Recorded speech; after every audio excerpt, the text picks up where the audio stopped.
وادی گلپوش میں کل وہ واقعہ سوشل میڈیا کے ذریعے دیکھنے کو ملا جس سے ہمارے دل چھلنی ہو گئے۔ ایک بچے نے، ایک لڑکے نے، ایک وارث نے اپنے والد کو اس طرح پیٹا کہ وہ دیکھ کے انسان کی آنکھوں سے نہ صرف آنسو بہ پائے بلکہ دل بہت برے طریقے سے ہمیں زخمی ہو۔ اگرچہ ایڈمنسٹریشن قابل مبارک ہے کہ اس کو گرفتار کیا گیا،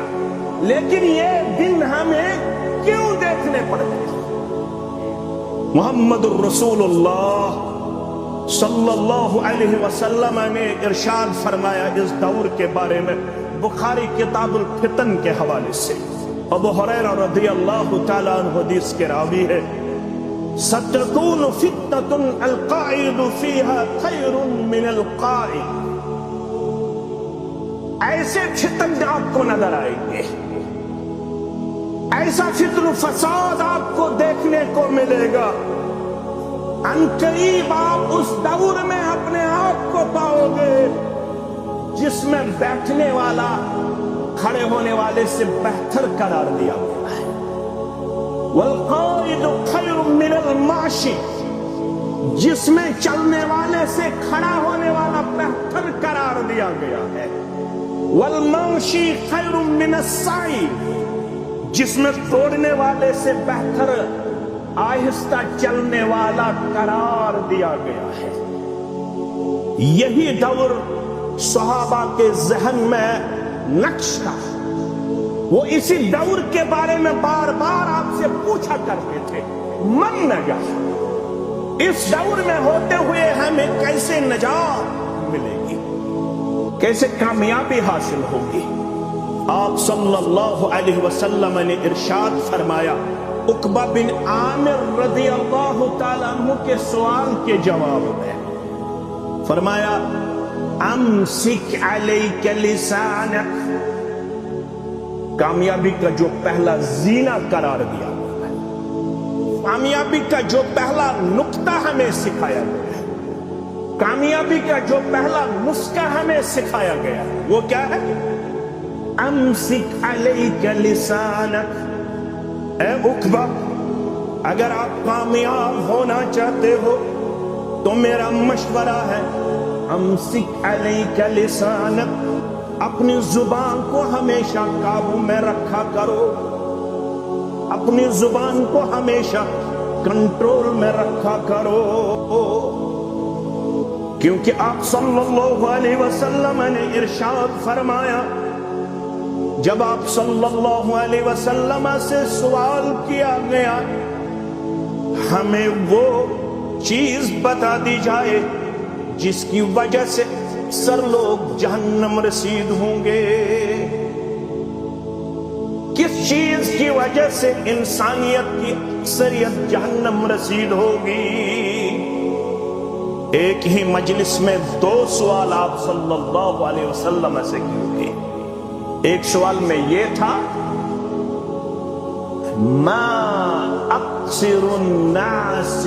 يدخل الجنہ، ہمیں وہ نسخہ دیا جائے،